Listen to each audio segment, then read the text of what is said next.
So good afternoon and welcome. I'm Robyn Grant, Director of Public Policy and Advocacy for the National Consumer Voice for Quality Long-Term Care, and we go by Consumer Voice for short.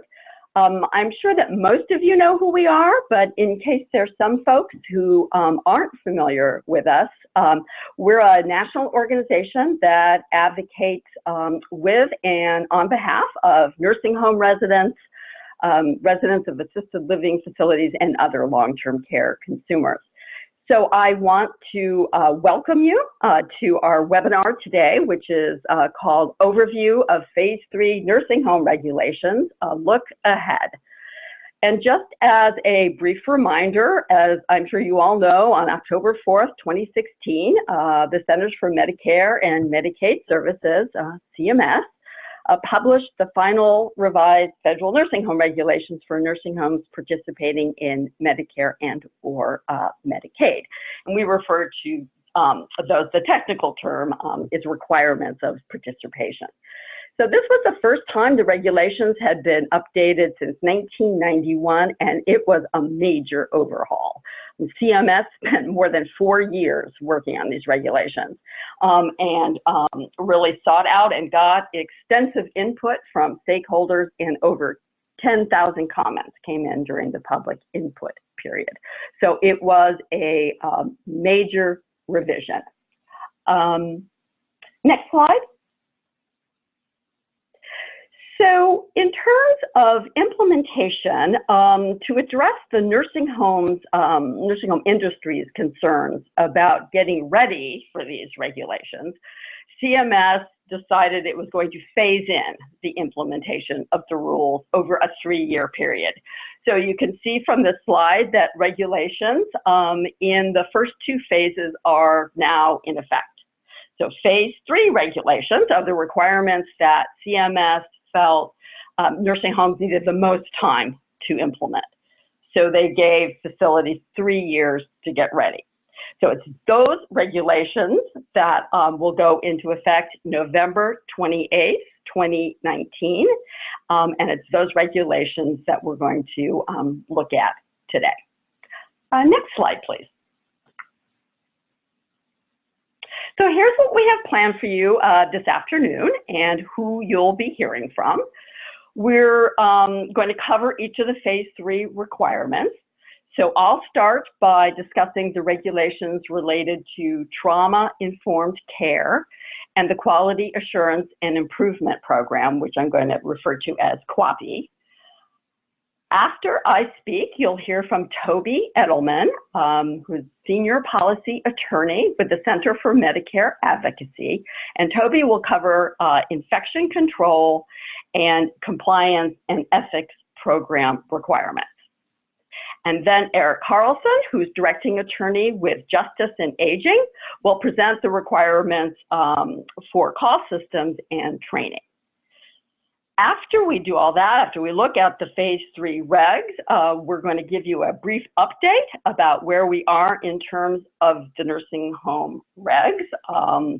We're talking about phase 3 implementation here, but as many of you know, we're very concerned about the possible rolling back of these revised requirements. So we'll talk more about that at the end.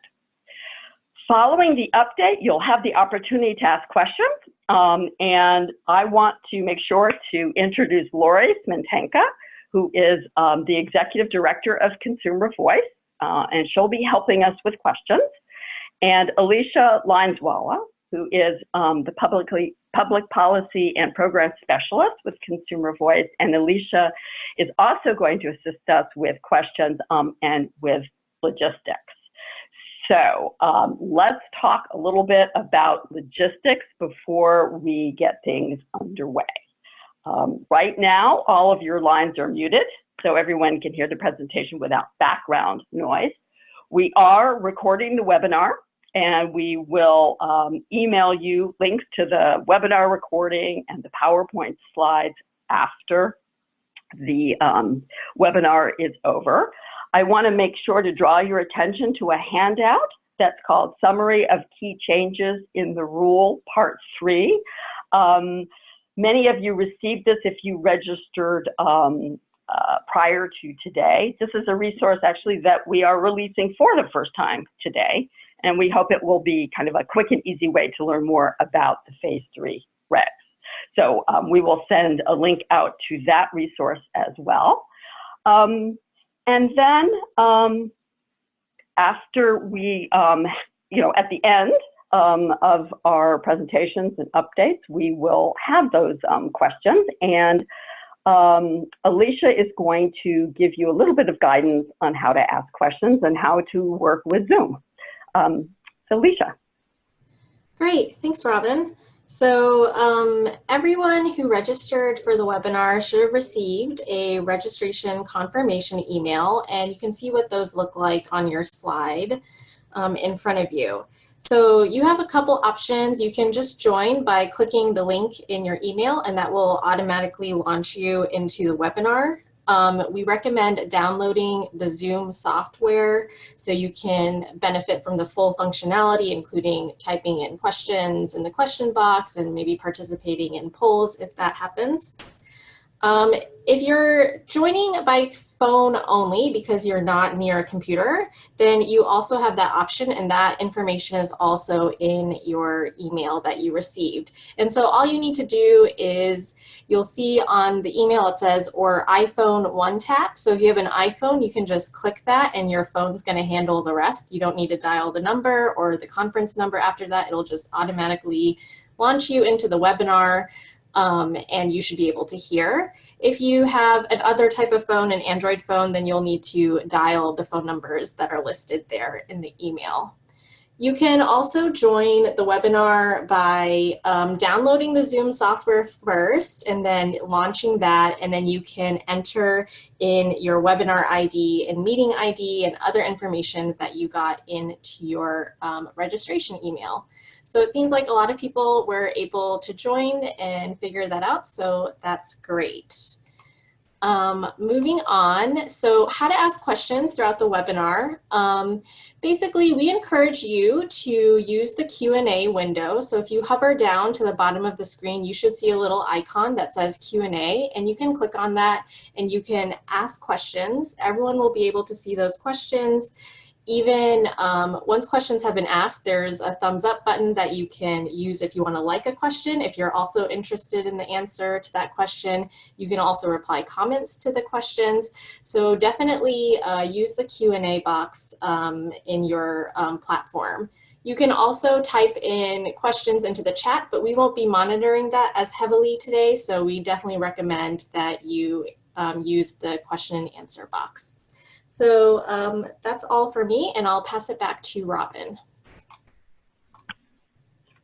Thank you, Alicia. I think that was really helpful, and I think there are a lot of good features, and it seems relatively easy, so hopefully no one will have problems asking questions. But if you do, please just put something into the chat box so we can provide you with any help if you need it. So I think we're good to go. So as you can see from the slide on your screen, we're going to start off by talking about trauma-informed care. So next slide. So to look at trauma-informed care, you really have to begin by discussing what trauma is. Unfortunately, CMS actually doesn't define trauma in the regs. But we thought it was really important for you to have some grounding in an official definition. So here is a definition that comes from the Federal Substance Abuse and Mental Health Services Administration, which is referred to as SAMHSA. And the idea here is just to give you a sense. So I'll just read it briefly. I mean, trauma results from an event, a series of events, or a set of circumstances that is experienced by an individual as physically or emotionally harmful or life-threatening, and that has lasting adverse effects on the individual's functioning and mental, physical, social, emotional, or spiritual well-being. So in terms of residents of long-term care facilities, trauma survivors include veterans, survivors of, I think, large-scale natural and human-caused disasters, so certainly folks who survived hurricanes and earthquakes, Holocaust survivors, certainly survivors of abuse. Sadly, there's actually a long list of individuals who could be considered trauma survivors. I would actually suggest also that residents who've been transferred from one nursing home to another against their will and experience transfer trauma should also be considered trauma survivors. And frankly, for many people, entering a nursing home is also traumatic. So I think this idea of trauma-informed care really can apply to a number of individuals in nursing homes. Next slide, please. So just as there is not a definition of trauma, there is actually no definition of trauma-informed care in the regs. And currently there are actually no interpretive guidance that speaks to trauma-informed care either. Now, they are coming, so I will tell you that. But because we felt it was important to give you, again, some sense of what is meant by trauma-informed care, I've kind of combined information from a couple of different sources to share with you and to give you some idea of what trauma-informed care entails. So if you go to the preamble, which is the lead into the nursing home regs, you'll see that CMS views trauma-informed care as care that helps to minimize triggers and re-traumatization by addressing the unique needs of trauma survivors. So one of the key things here is that trauma-informed care is person-centered. That's those unique needs. In the preamble, CMS also says that if you take person-centered care and the principles that you find in a publication from SAMHSA that's called Concept of Trauma and Guidance for a Trauma-Informed Approach, that, when you put those together, that is trauma-informed care. Next slide, please. I wanted to just show you what this publication looks like. I would encourage you to get your hands on it and look through it. We, in just a little bit, I have a slide on resources and we give you the link for that. But it will give you a better understanding of trauma-informed care. In this guide, you'll see that there are 6 key principles that SAMHSA lays out. Just to give you an idea of some of them, there are things like safety, trust, empowerment, and choice. So I think when you step back and look at it, trauma-informed care is, person-centered care that is provided in a way and in a manner that promotes those key principles. So that promotes safety, trust, empowerment, and the other principles. So I hope that that gives you at least some sense of what trauma-informed care is. I will reassure you, interpretive guidance is on its way, and it will talk about trauma-informed care. So guidance will be coming. But let's look at what the regulations say that facilities have to do related to trauma-informed care. So next slide. So the first place that you find trauma-informed care in the regs is under comprehensive person-centered care planning. So this is F659, the F tag, and it says that the services that each resident received based on his or her person-centered plan have to be both culturally competent and trauma-informed. So just a quick word about cultural competence. Again, CMS doesn't define this term in the regs, but if you dig a little bit in the current guidance where it talks about competence for nursing staff, CMS does talk about cultural competence, and it describes it as knowledge, attitudes, behaviors, skills of staff that allow them to communicate effectively with people of various cultural backgrounds, and to plan for and then provide care and services that's appropriate to the culture and to the individual. So again, there will be guidance on cultural competence down the road before the regs go into effect. So we see trauma-informed care under care planning. The second place in the regs where you find trauma-informed care is under quality of care. And in fact, trauma-informed care is actually considered important enough to have its own regulation. So this requirement says that care has to be delivered in a way that is culturally competent and trauma-informed. So when you put both these requirements together, what you get is that both the services themselves must be culturally competent and trauma-informed, and the way they're delivered has to be culturally competent and trauma-informed. Next slide, please. So the one last area in the regs where you find requirements that are related to trauma-informed care is under behavioral health services. And there are three different times where it's referenced and talked about under this section. First, the requirement says that the facility has to provide residents who have a history of trauma or post-traumatic stress disorder with the services and treatment they need to address, any problems that are trauma-related, or to attain or maintain their highest level of mental and psychosocial functioning. So that's for residents who have a documented history of trauma or post-traumatic stress disorder. For those that don't, if there's no history of trauma or PTSD, then the facility has to do basically whatever is necessary to prevent residents from developing symptoms or behaviors that are associated with trauma. And the only exception to that would be if they're displaying symptoms that are due to another cause, a specific clinical condition, and not to the lack of having been given the treatment and services they need. And finally, there's one last requirement, and that talks about staff. So it says, or requires that staff have, who are the ones providing the treatment and services to individuals who have a history of trauma or PTSD, the staff, have to have the competencies and the skill to provide that treatment and services.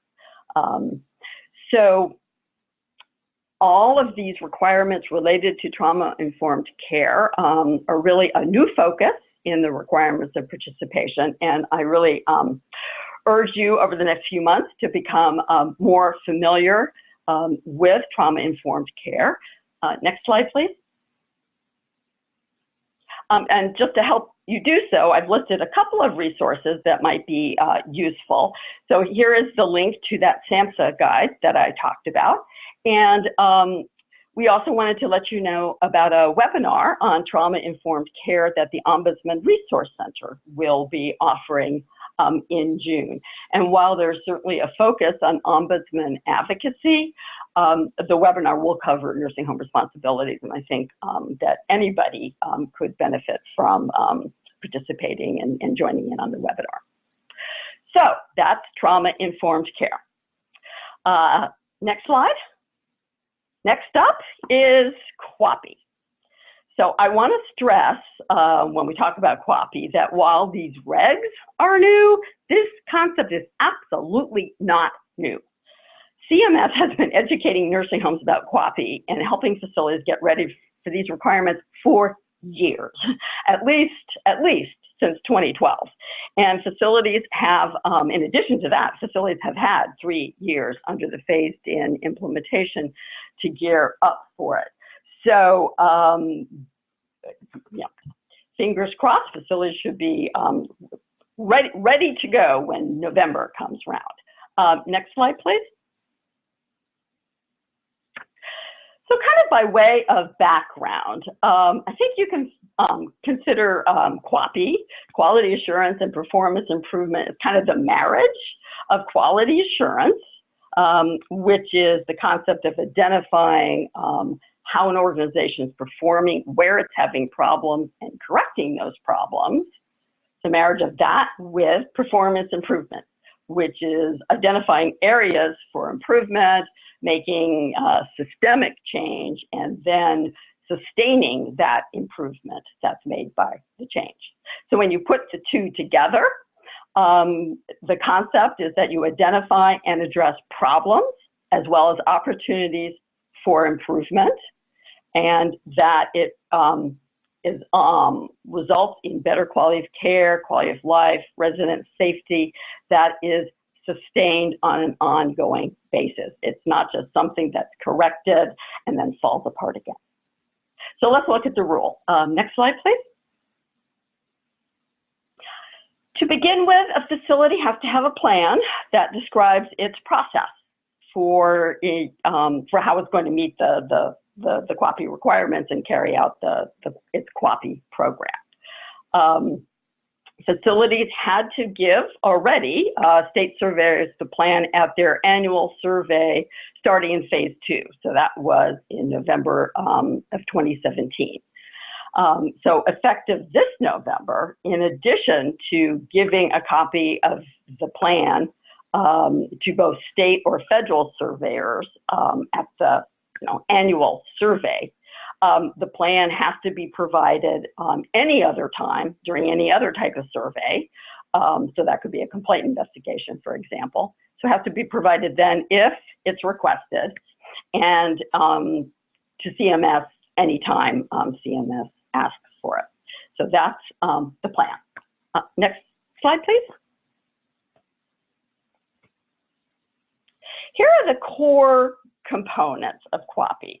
You can see the design and scope, feedback, data systems and monitoring, systematic analysis and systemic action, and program activities. And these are not just things that I have created. I mean, these are requirements, and these are the categories as they appear actually in the regulation. So I want to give you a brief description of each of these core components, just so you have a sense of what they include. And just by the way, if you're at all familiar with the CMS document that's called the 5 Elements of QAPI, which has been around for a long time, you'll see that these components in the regulation, and then I'm going to talk about, basically come from that document. Okay, next slide, please. So design and scope. In terms of design, the QAPI program has to be designed so it's ongoing, not just something that lasts for a little while. It has to be permanent. It needs to be designed to reflect the population of the facility, so reflect the residents in terms of their diagnoses, in terms of their cultural backgrounds, their ethnicity, their preferences, and just as an example. And it has to use the best possible data for setting and measuring its performance goals. So that's design. In terms of scope, it has to be comprehensive in scope, and that means it just has to cover everything, the full range of the services the facility provides, the systems of care, management practices, all departments. And specifically, it has to include in all that clinical care, quality of life, and resident choice. And I do find it encouraging that quality of life and resident choice are specifically called out here. Next slide, please. So this next component is feedback, data systems, and monitoring. And this component of QAPI is just all about systems.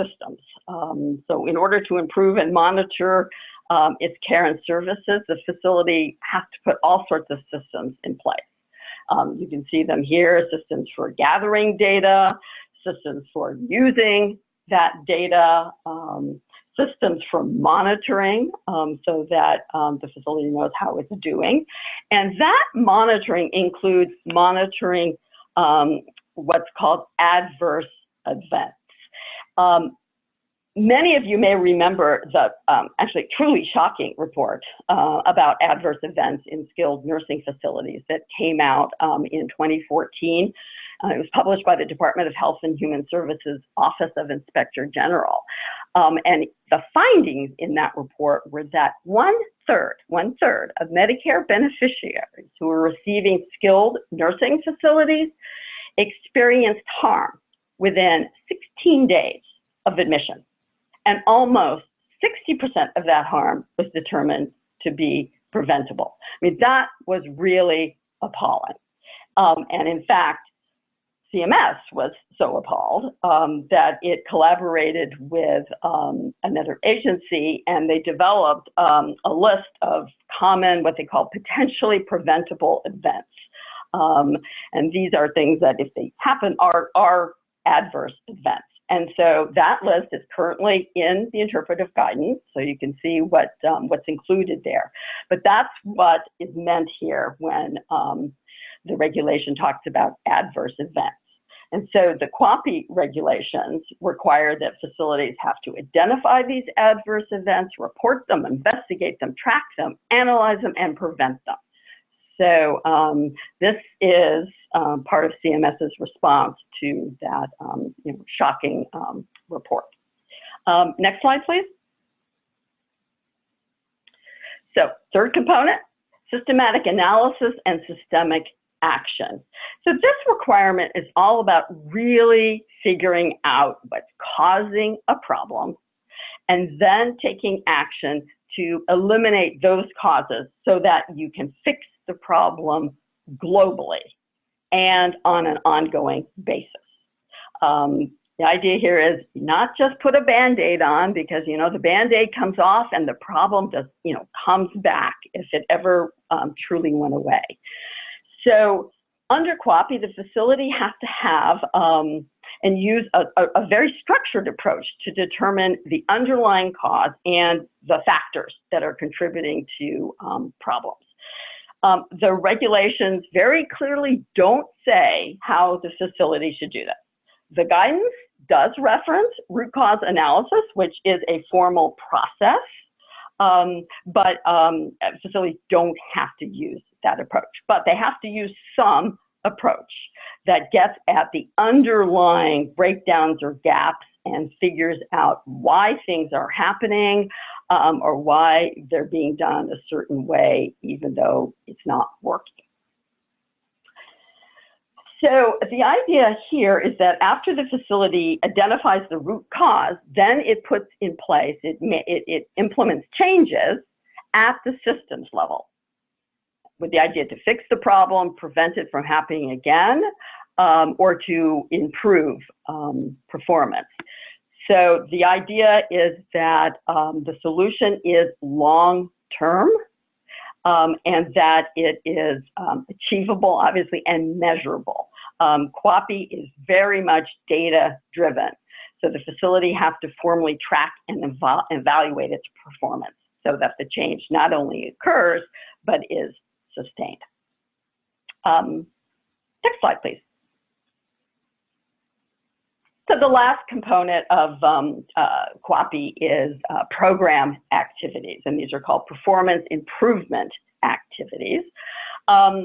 There are some required activities that I'll talk about in just a minute, but for the most part, it's up to the facility to decide what to work on.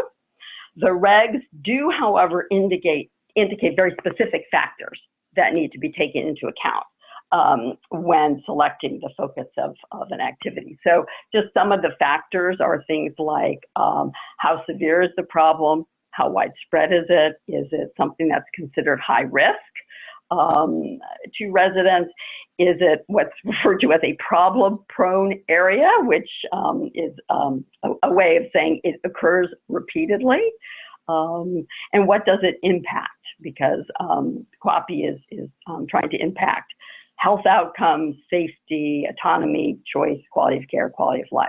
So those are just some of the factors, and there are a whole host of factors that a facility needs to consider when deciding what it's going to work on. I just mentioned a moment ago some required program activities. So one of those is definitely focusing on adverse events and medical errors. So this means the facility has to track those adverse events and medical errors, analyze them, figure out what's causing them, and then take action to prevent them. So that's a must do.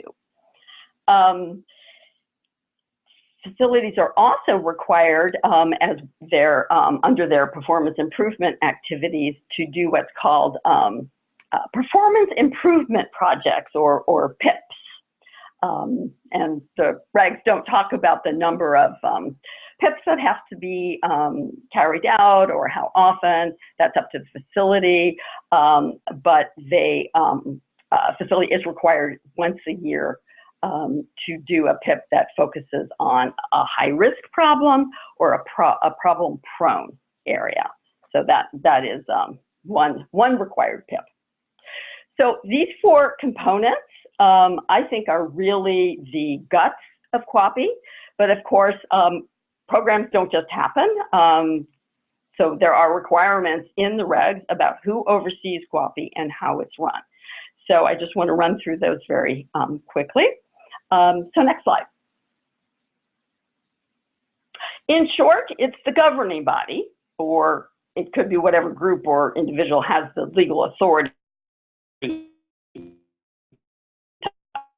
operate the facility if there isn't a governing body. Basically, the buck stops there. It's the governing body that has full responsibility for everything related to QAPI, period. So 2 of the very specific duties that the governing body has is that they have to ensure that there's continuity despite transitions in leadership and staffing. You know, it is not acceptable for the QAPI program to fall apart when the administrator leaves or the director of nursing leaves. And we so often see things fall apart when key players leave the facility. So QAPI is specifically set up so that is not supposed to happen. The second duty of the governing body is it has to make sure that there are adequate resources for the program to operate. And so that includes things like staff time, training, and also equipment. So this is critical because staff are heavily involved in the QAPI program, and if they don't have the time and can't leave the floor to participate in the QAPI process, then there's going to be no QAPI program. So that's the role of the governing body. Next slide, please. And then you've got the QAPI chain of command. So the governing body is right there at the top as the top dog, and then right under it is the Quality Assessment and Assurance Committee. This is not new, this committee. It has existed for quite some time in the previous regulations, but under the Phase 3 regs, it has expanded duties, and one of those expanded duties is that it is takes on operation of QAPI. So the QAA committee reports directly to the governing body about all things QAPI and has the responsibility of coordinating and evaluating. So the day-to-day work of QAPI is definitely on the shoulders of the QAA committee. So that's QAPI in a nutshell. Next slide. If you want to learn a little bit more about QAPI right now, there's some information in the interpretive guidelines, although not too much. But as I said, CMS has been talking about QAPI for a long time, so there are a slew of resources on QAPI, including a web page just for QAPI resources. So plenty of information out there. So with that, probably more than you ever wanted to know about QAPI, but with that, we'll move on to infection control and Toby. Thank you, Robyn. In July 2015, when CMS published its proposed rules that would revise the requirements of participation, it began its discussion of infection control with this sentence. Healthcare-associated infections often result in considerable suffering for residents in LTC facilities, as well as increased costs for the healthcare system. Close quote. Next slide, please. And then it put in these data, which I put in the link from the final regulations where the statistics were repeated. What CMS reported in July 2015 and again in October 2016 is that each year approximately 1.6 to 3.8 million healthcare-associated infections incur in nursing homes. And as a result of these healthcare-associated infections, there are approximately 150,000 hospitalizations, 388,000 deaths, and cost to the healthcare system of between $673 million and $2 billion. These were startling numbers to me, and I kept checking them again and again to make sure that I accurately recorded what CMS said. But these are the numbers that are in both sets of regulations. Next slide, please. Kaiser Health News commissioned a study which was reported in the Chicago Tribune last September. And that found that nationwide, about 25,000 residents who were transferred to hospitals died of sepsis. Between 2012 and 2016, in that 5-year period, Medicare alone paid more than $2 billion for the treatment of these people. So more than $10 billion in a 5-year period for 25,000 people a year dying in the hospital of sepsis. The Chicago Tribune reported that many of the infections are avoidable with good care and enough nurses. And one of the state legislators in Illinois has now introduced legislation about staffing as a result of this study reported in the Chicago Tribune. In Illinois alone, the Tribune reported 6,000 residents who are hospitalized each year with sepsis, and 1 in 5 of them died. Next slide, please. In a different study, Kaiser Health News did its own analysis of 4 years of federal survey deficiencies, and it found that nearly 3/4 of all facilities, 74%, were cited with an infection control deficiency. But only 1 in 75 of these facilities had a high-level deficiency. Basically, everything was called no harm, and so there was really no enforcement for almost all of them. Just 1 in 75 was likely or possibly had any kind of enforcement action as a result. Next slide, please. We have a recent, very vivid and horrible example of infection control deficiencies, and that was in New Jersey last year, about 4 months ago. 11 pediatric residents died of adenovirus. And we looked at Nursing Home Compare and saw that that nursing home had been cited for a no-harm infection control deficiency in previous surveys. What the surveyors found was that staff did not wash their hands sufficiently to prevent the spread of infections. But those deficiencies were called no harm. When I looked at the interpretive guidelines, that's actually consistent with what CMS says about level 2 deficiency in infection control. One of their examples is the facility failure to ensure that staff demonstrates proper use of gloves with hand hygiene between residents to spread the spread of infections. So CMS seems to consider hand washing a no harm deficiency, but here we have 11 children dying in that nursing home. Several days before a hearing in front of the Senate Finance Committee, it was scheduled for March 6th, CMS imposed a $600,000 fine against the facility. But even as of yesterday, that fine did not appear on Nursing Home Compare. We're pretty sure that the facility has appealed that deficiency, and maybe the actual fine won't get posted until it's final. Next slide, please. We know that CMS told Leading Age just last month that hand hygiene is the most cited deficiency, and we've seen that in previous presentations. So CMS's position, this is the most common deficiency cited in the country. That's consistent with Kaiser's information about 74% of facilities cited with some type of infection control deficiency.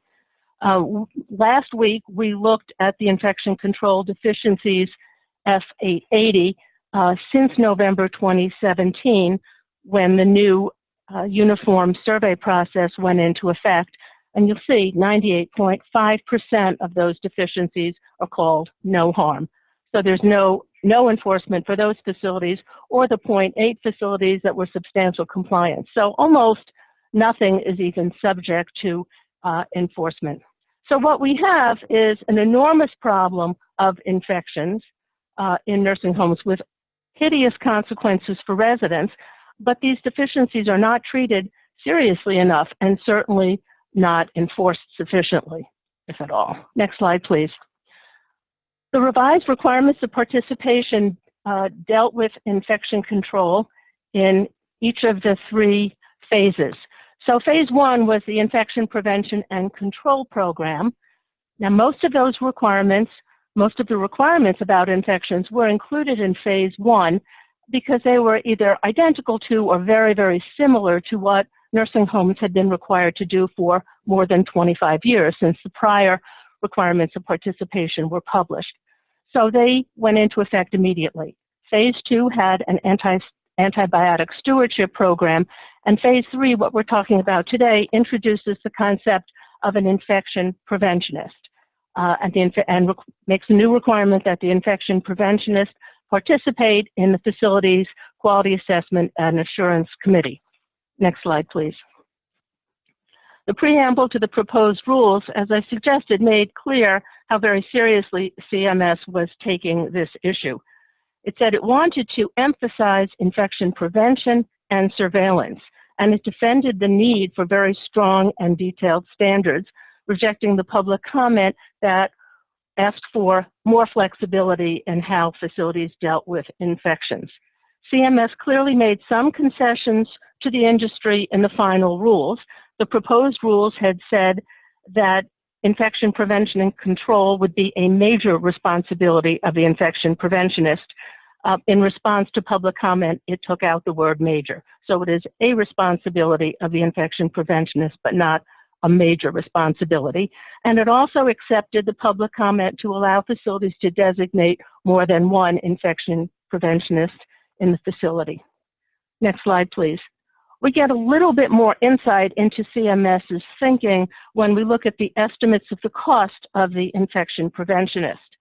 What CMS assumed is that facilities would designate a registered nurse, one or more, to be an infection preventionist, and that person would spend 15% of his or her time on the task of infection prevention and control.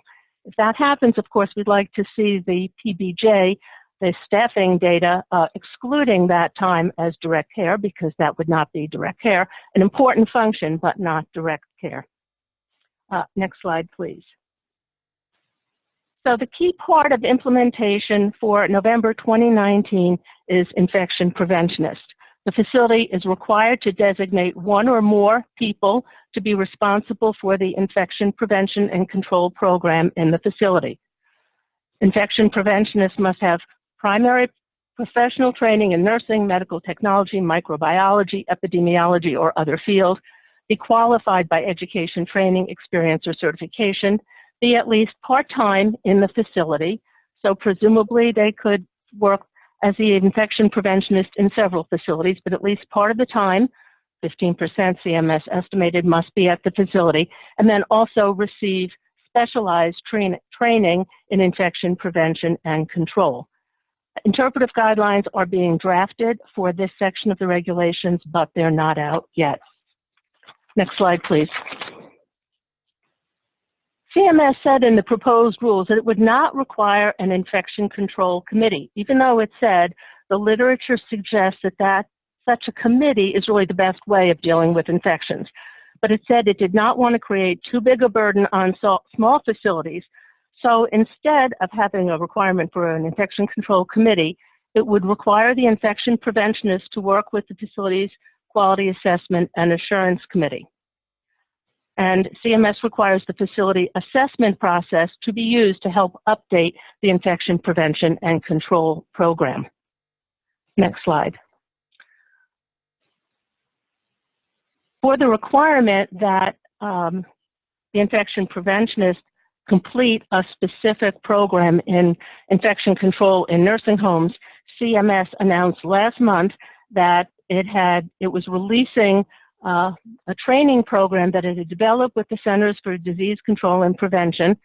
This is available free online, and individuals who complete all of the 23 modules and submodules and pass an exam can get continuing education credits and a certificate of completion. So they've made this simple for people who will be holding this position. So I think my main concern, or my main point about this, is that CMS has recognized infections as an enormous problem in nursing homes, and it took some very strong steps in the 2016 requirements of participation to strengthen the standards that have been around for a very long time.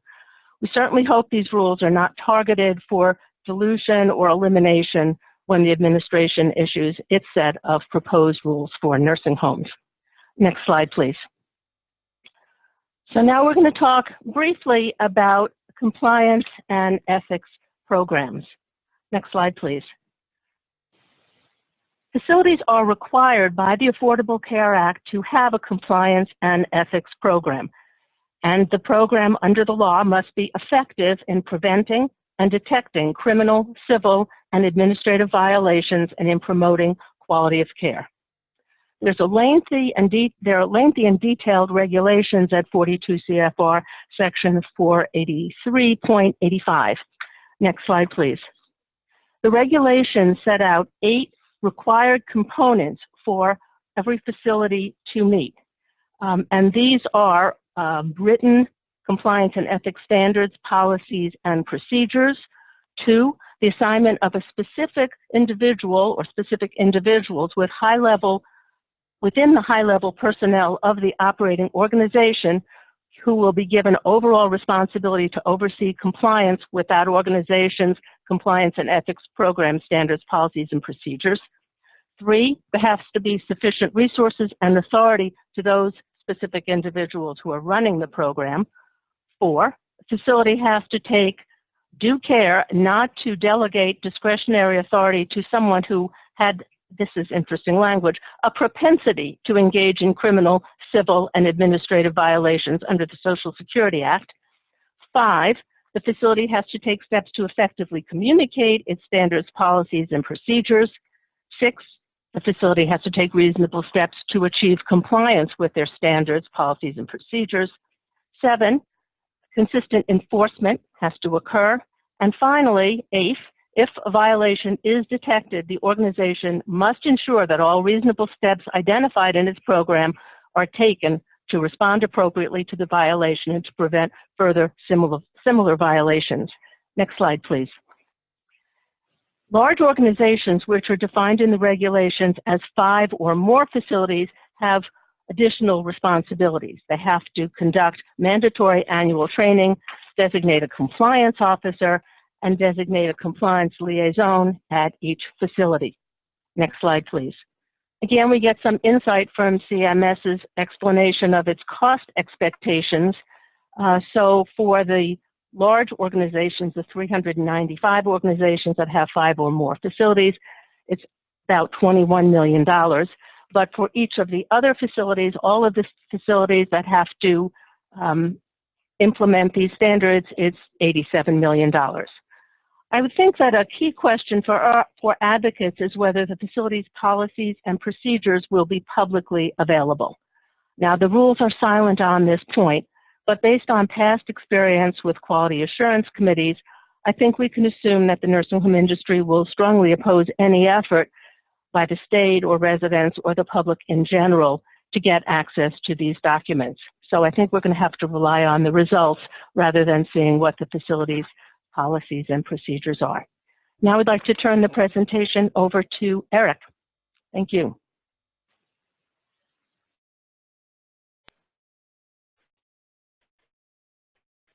Thank you. Systems and training. Next slide, please. The call system now in phase 3, the requirements are up to bit. You can imagine this being extended to phase 3 just because it requires some change to the physical plant of the, potentially to the physical plant of the nursing facility. So the regulations now require a mechanism to call for staff assistance from not only the bathroom, but also the bedside of the individual. There's some flexibility here. I think we're all familiar with the old school technology where something's wired, you pull a cord and a light goes off down the hall. That still may be sufficient. The surveyor's guidelines talk about audible or visual signals, but there's also improvements that you can imagine given today's technology and the availability of handheld devices, for example. So the regulations and the guidelines recognize that the communication could be with the nurse's station, for example, or it could be directly with a staff member if there were some sort of handheld device. Next slide, please. The guidelines point out that if there's a poor response, it's a violation if there's no response to a request, for example. But as far as citations are concerned, it's not a violation of the regulation dealing with the call system. Instead, it's a violation of the regulation that requires sufficient staffing.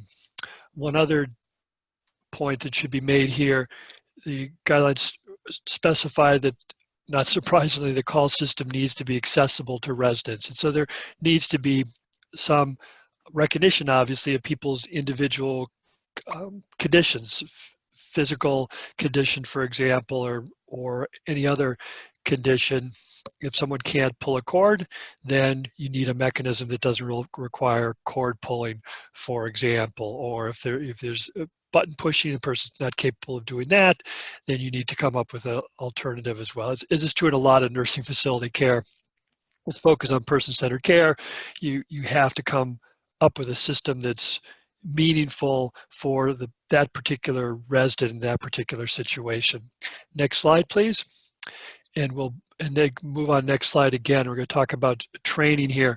And my discussion here is not focused on precisely the provisions that became effective now, because all of these are effective now. And I just want to more broadly cover all the provisions that now apply related to training. And these are not the provisions dealing with nurse aid training. That's a separate provision that talks about required number of hours before a person becomes working as a nurse aide. This is broader than that. As you see on the slide, it discusses training requirements not only for staff, but also for contract employees and volunteers. The training design needs to be based on the facility assessment. It's a separate requirement of the regulations that requires an assessment at least annually.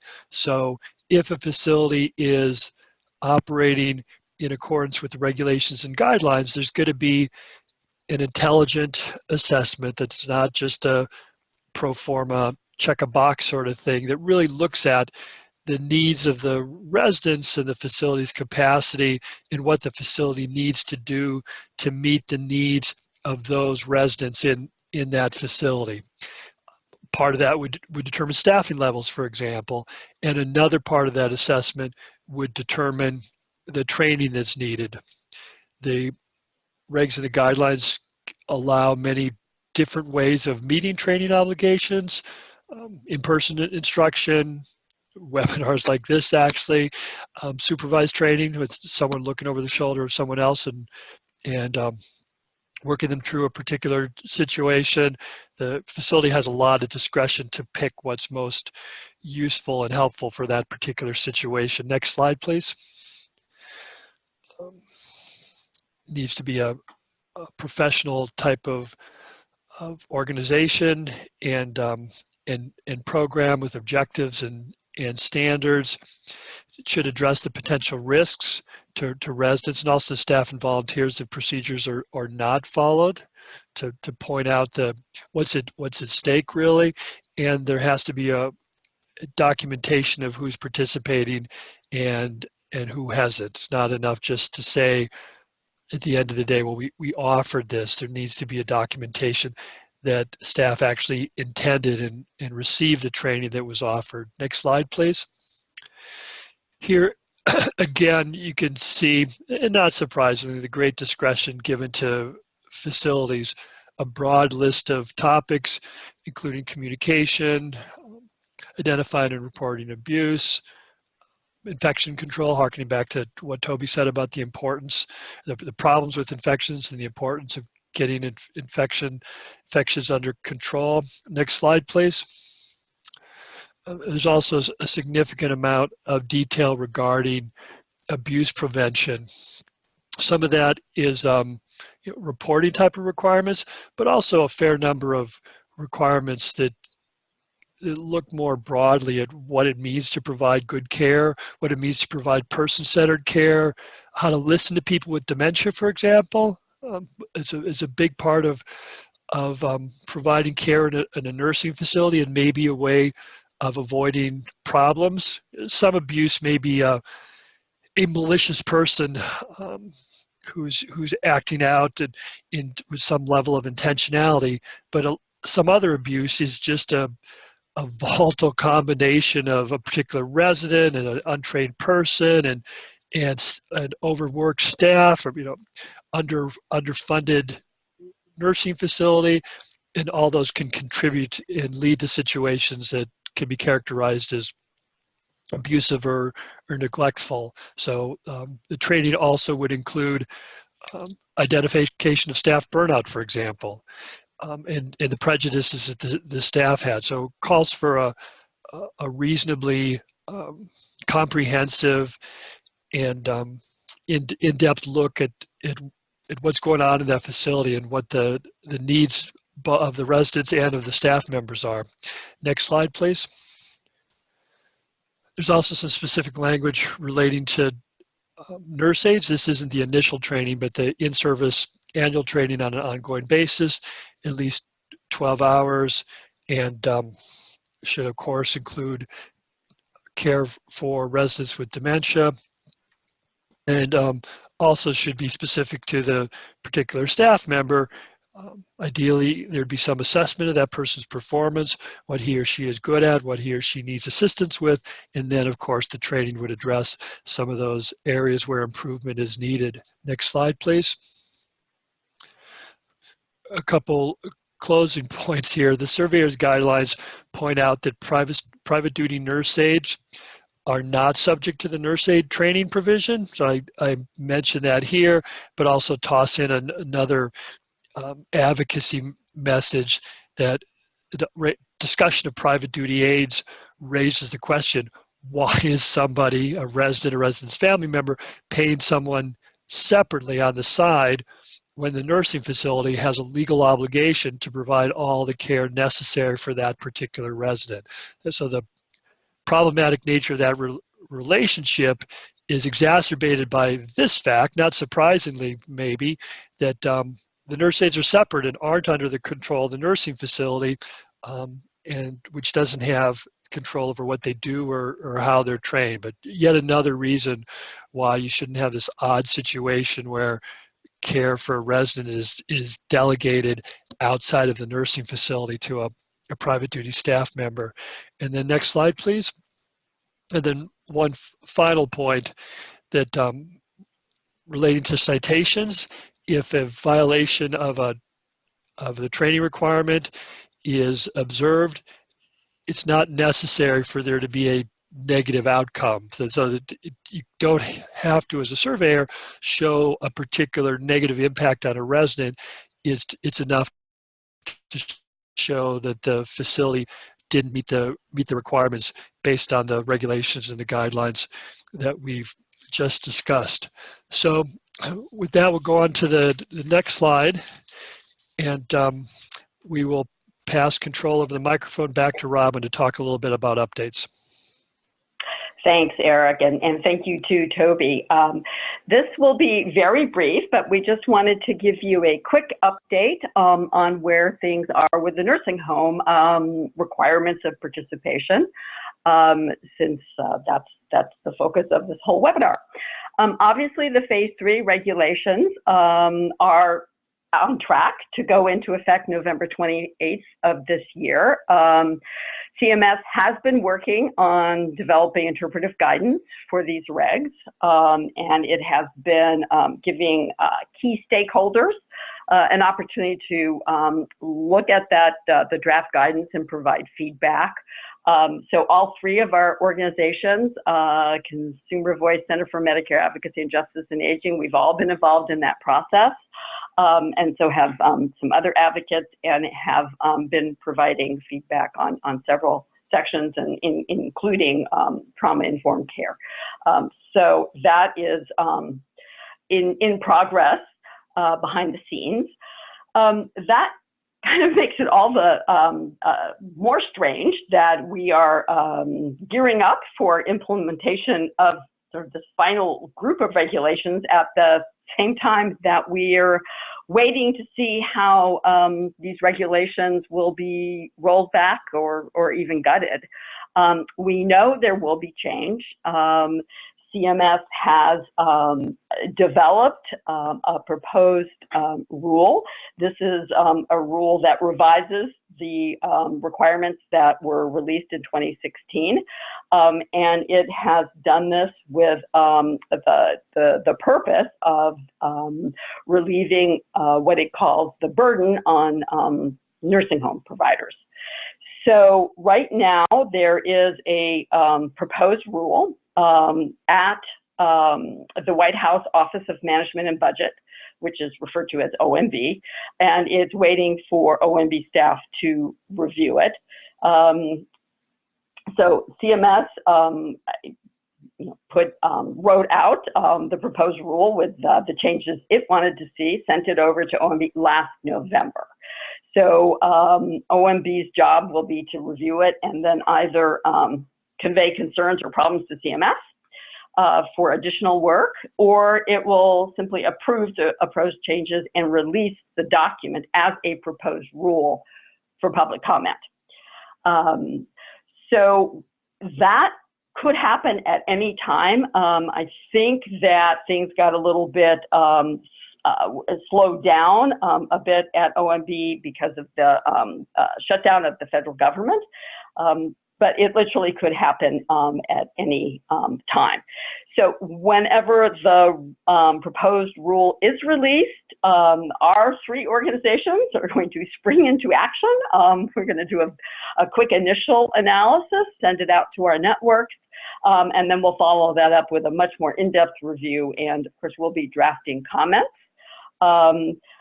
for our organizations to submit, but we will also be providing assistance and guidance to advocates in the field to submit their own comments, which we hope they will do, because that really is super important.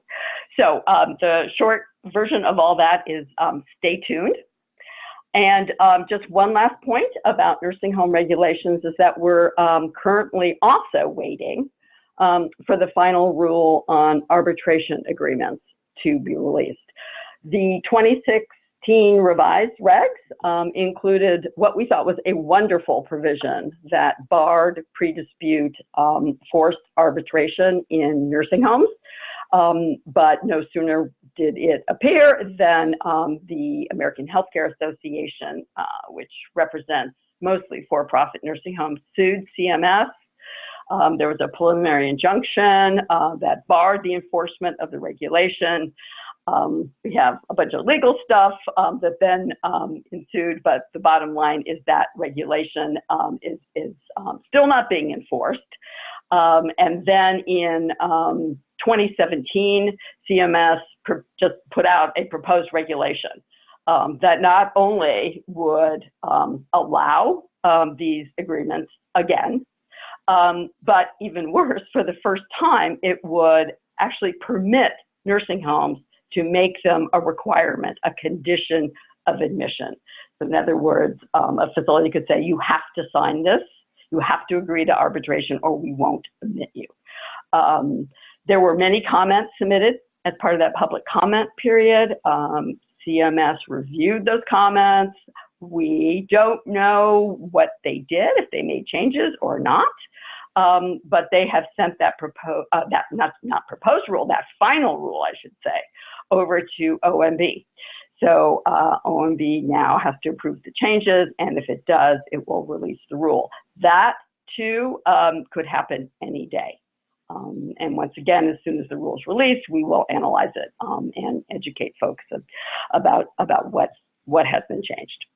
So those are the major points I just wanted to cover as updates. And I just wanted to see if Toby or Eric, if you had anything you wanted to add. Seems like a good update to me, Robyn. It was excellent. Well, I wish I had other things to update or to say. Let's put it that way. But yeah, that's the news. So super. So now we want to turn things over to those of you who are participating. It's time for your questions. And Alicia is going to give us a quick reminder of how you can do that. Sure, thanks, Robyn.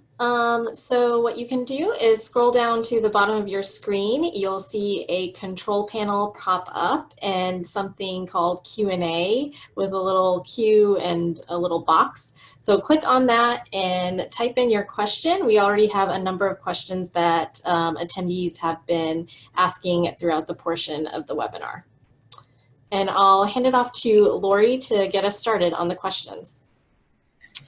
Okay, thank you. Thanks to Toby, Eric, and Robyn for their excellent presentations this afternoon. We'll go down through as many of the questions as we can with the amount of time that we have left and see where we get. So let's get started with the first one. The first question is, are the QAPI measures factored into the 5-star rating, or will they be? So this is Robyn. I'll take that one. So the answer is there aren't QAPI measures per se. Any measures related to QAPI will be up to the facility to decide.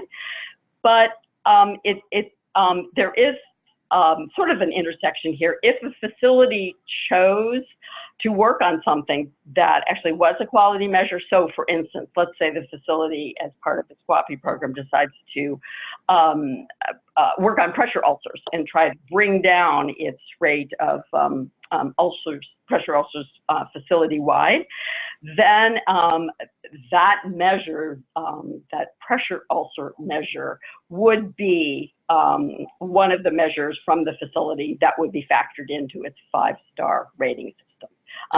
But there is a distinction here, so there are no QAPI measures per se. So I hope that helps. Okay, thanks, Robyn. Next question is, would an assessment of the root cause of depression be related to trauma-informed care? Do we know that? So,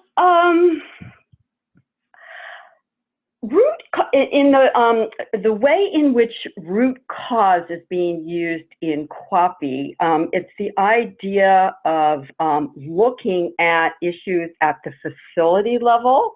When I think about looking at the root cause of depression, I guess what that makes me think of is working with an individual resident.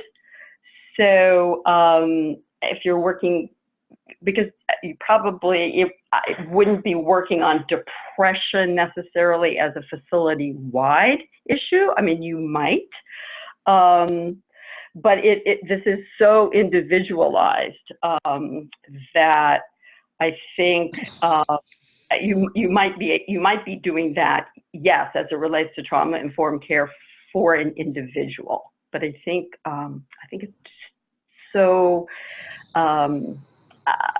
Depression is so related to an individual that I don't think we would be seeing that at the facility level.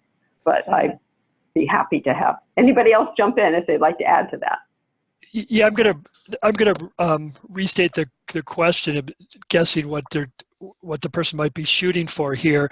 That if you're dealing with an individual resident, it would be important to figure out why he or she might be depressed, and whether that's considered trauma related or not doesn't really matter for considering what the nursing facility's obligation is. It's just part of person-centered care. You work with people and you try to figure out what's going on, and you treat them like individual human beings. So if that's what the question is aiming for, the answer is it's relevant, and it should be considered and dealt with. It doesn't matter whether it's concluded that that person has gone through a traumatic situation or not. Thank you. That makes sense. But I certainly think it's something that would be used at the individual level to try to figure out what's going on for that person and how to address it. So absolutely. Thanks to both of you.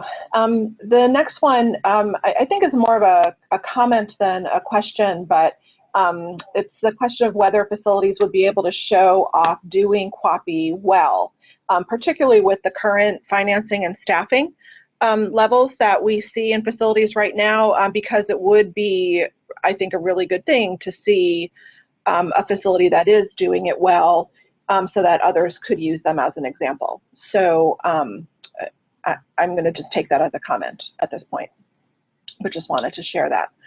Do any of you want to comment on that before I move on to the next one?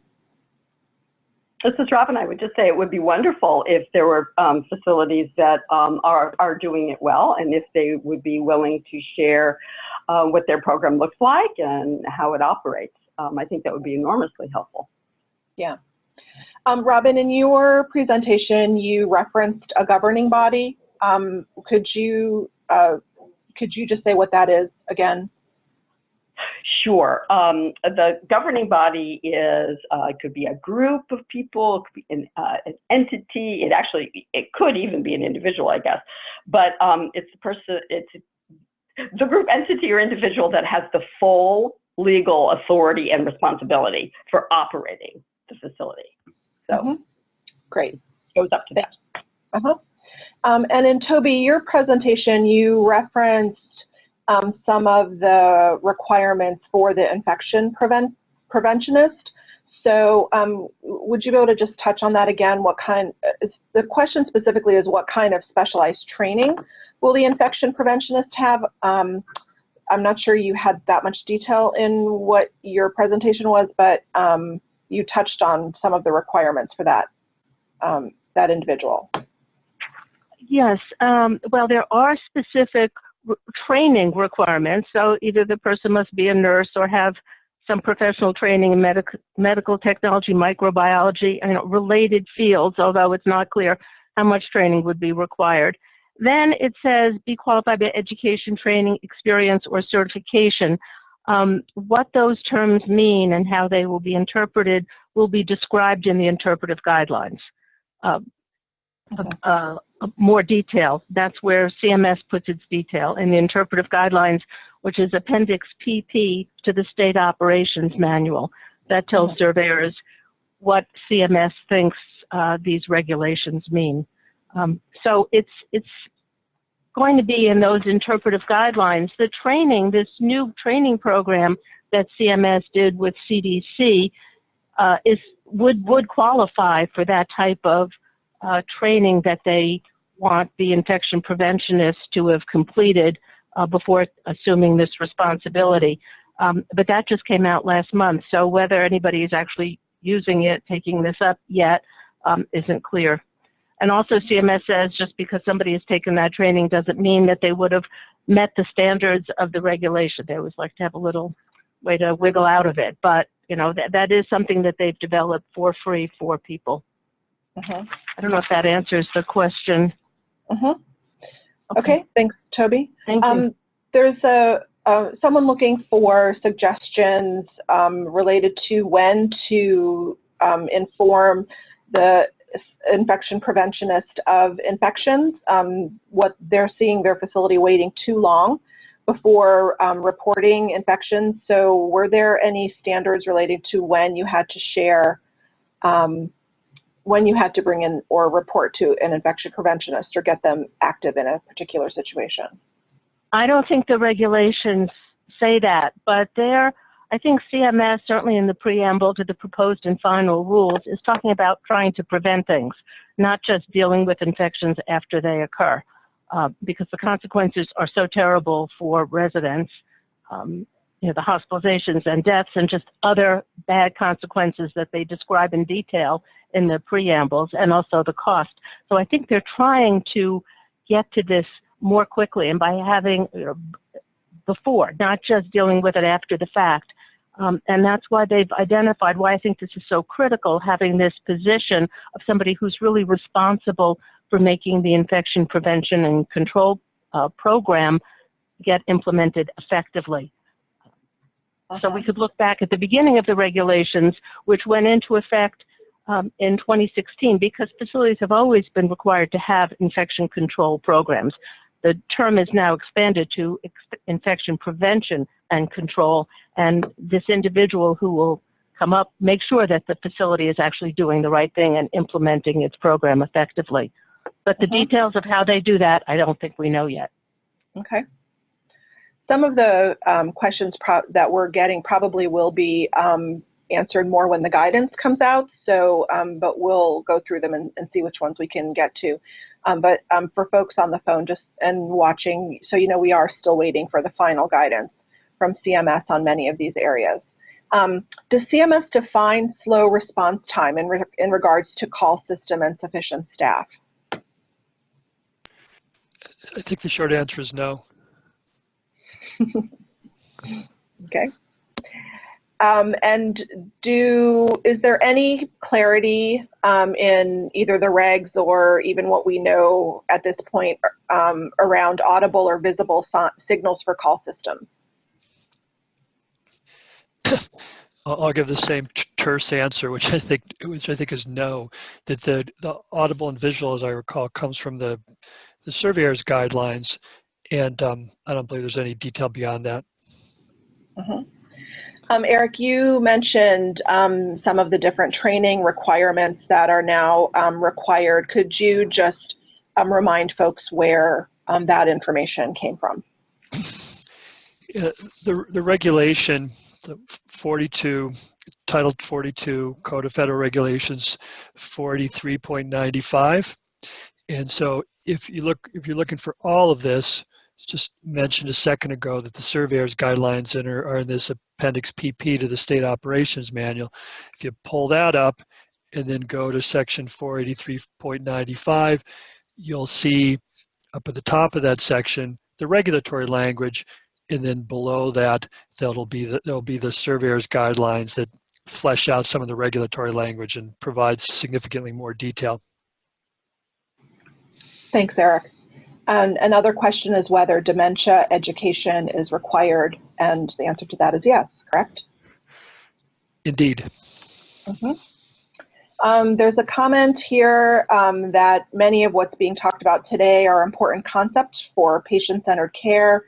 However, in the questioner's experience, direct care workers are underpaid for the work they perform, and the system in place suggests a ratio of staff to residents that is not likely to result in positive outcome, which, you know, as we know, many of the current staffing standards that are listed in states we think are not sufficient. So does anyone want to make any comments about that?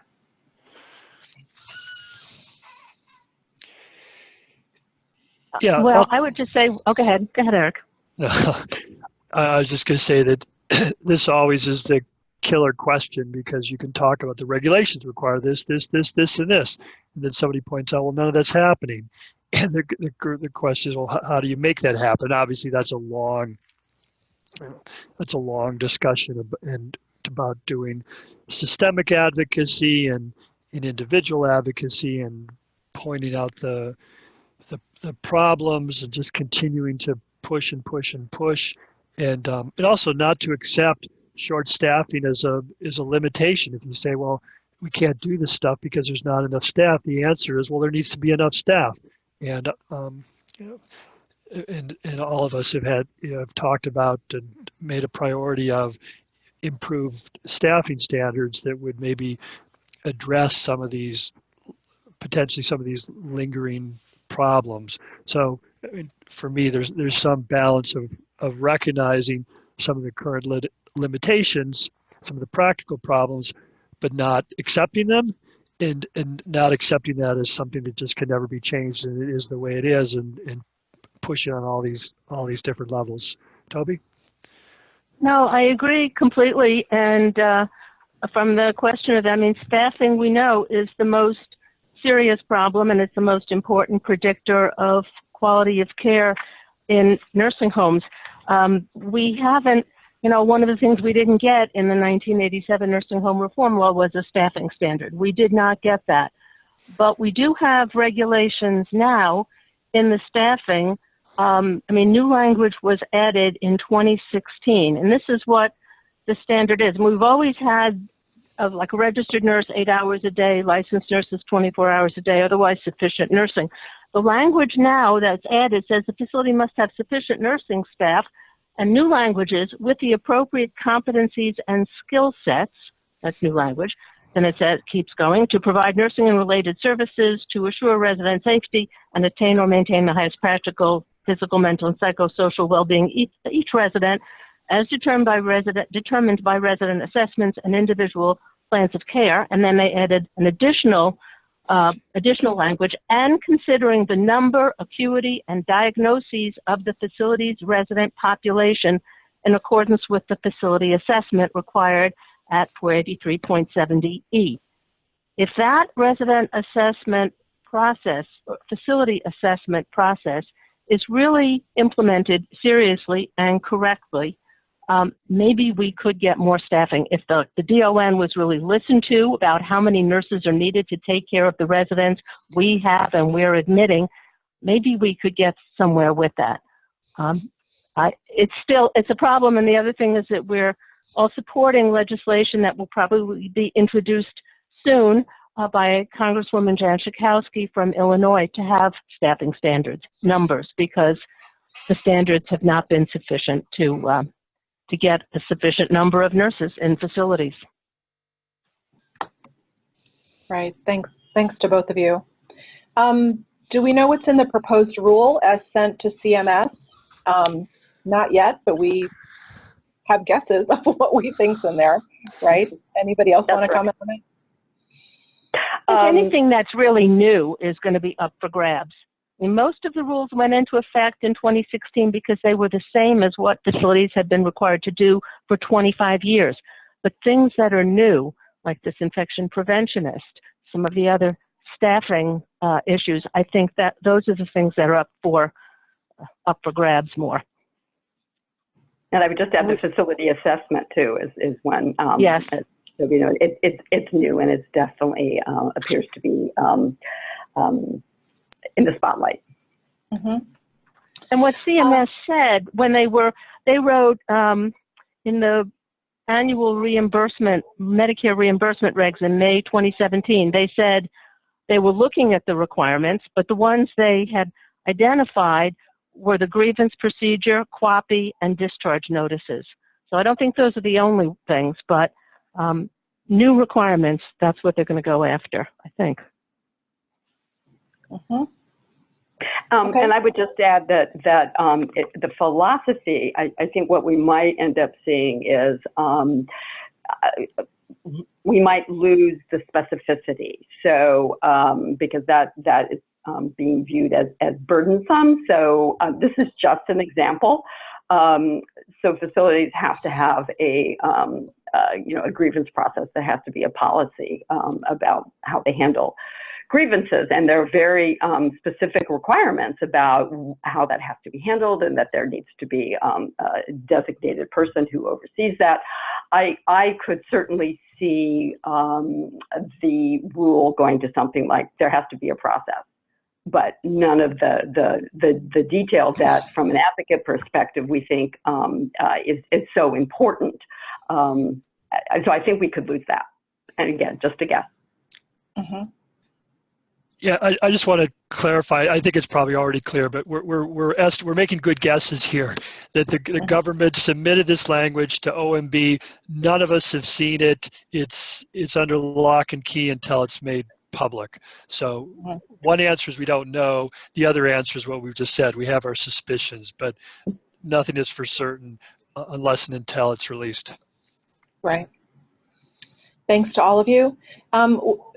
Is there any indication, or do we know whether the QAPI activities undertaken as part, the quality assurance activities undertaken as part of QAPI will be accessible to surveyors? And do any of you have any comments about whether there should be a safe harbor to encourage facilities to openly identify and act on their self-assessed problems without being cited for issues they themselves bring up for improvement. So I'm not sure I adequately remember the first part of the question, but the question is, is QAPI accessible by surveyors? The activities done under QAPI. Yeah, absolutely. The plan must be provided to surveyors at the annual survey. Must be provided if they request it any other time during any other type of survey, and to CMS upon request as well. So that information is definitely available. So I know there was more to it. Yeah, so whether anyone wants to comment on whether if it's accessible to surveyors, if they should be cited essentially for deficiencies that might be found, or should that be considered a safe place for them to identify problems? So my understanding is that the process, certainly the quality assurance and quality assessment and insurance committee, when basically all of that material is confidential. So the facility identifying problems and talking about it as part of the QAA committee is confidential and would not be shared with surveyors, and they could not cite anything based on that. That's my understanding. I think that's right, but facilities, I think there's been litigation about this. Facilities can't hide documents that they need to keep, like, now of course I can't think of an example, but if there's something that they otherwise have to do, they can't hide it in the Quality Assurance Committee and say, well, now you can't see it. But if there's something specific just to the Quality Assurance Committee that they're just doing there, then that can be kept confidential. And surveyors, I think, are allowed to cite the Quality Assurance Committee for not having the right number of people, not doing those things, but not base deficiencies on what the Quality Assurance Committee identified. And it's sort of weaving its way through what's public and what's not public. So yes, the facility has to do it, but they're not going to be cited for something that they just identified and didn't appear anyplace else. Right. So then that respect, I guess there is a safe harbor. Yeah, I think so. Mm-hmm. But then there's the fruit of the poison tree. You know, they don't want, the facilities don't want things cited because of information that they collected. But if it's a report they had to prepare for another purpose, then it can't be hidden in the quality assurance. So it's the kind of thing that gets litigated. You know, how much is available to the surveyors, how much is available to the public. Mm-hmm. Do the provisions, well, they asked about QAPI, but anything else that we've talked about address the ability to access mental health counseling for residents, which, as we know, is unfortunately very lacking?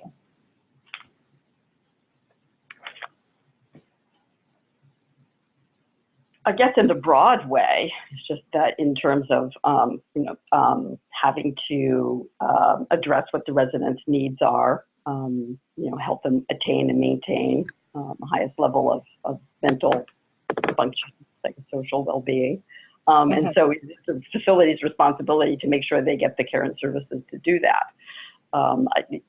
That being said, I realize, there are gaps in community services and mental health systems that make that difficult.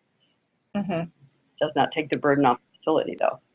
Right. And I don't know that it's in the QAPI section, but certainly maybe folks, advocates, can look at the behavioral health section. Yeah. As well. Yeah, this is Eric. I'm just looking at the behavioral health reg with 43.40. Behavioral health encompasses blah, blah, blah, including but not limited to prevention and treatment of mental and substance use disorders. You need sufficient staff, competent. So absolutely, it's part of person-centered care, and the specifics I think would largely be under 43.40. Mm-hmm. Great. So I think that brings us to the end of our time, and I'm sorry we're not able to get to all of the questions. For those of you that are asking, there are links to the materials in the chat feature of your control panel. A recording and the links will also be sent out after the webinar so that you can access them there. Yes, they may be shared with others, and we'll have them posted to the Consumer Voice website as well, so you will be able to access them there. There were a number of questions about what's in the guidance around the provisions that we've been talking about today, or the new regulations that we're waiting for. We don't know, as we discussed that a little bit, we don't know all of what's in them yet. We've been commenting on some of the draft guidance, but the final versions are still being reviewed by CMS and have not been released yet. And once they come out, we will for sure share them with you all. And to that, I'll turn it back to Robyn to say the final words. So Laura, you did such a great job there that there's very little left to cover. So you can see on that last slide our contact information. So we're right at 4:30. So I just want to thank Toby and Eric for providing us with such excellent, easy to understand and very well explained overviews of the Phase 3 regulations. I want to thank Lori and Alicia for their help. And I want to thank all of you for taking the time out of what we know are very extremely busy schedules to join us today, and for being so engaged and asking such great questions and staying right to the end. So thank you so much, and we'll be letting you know about future webinars.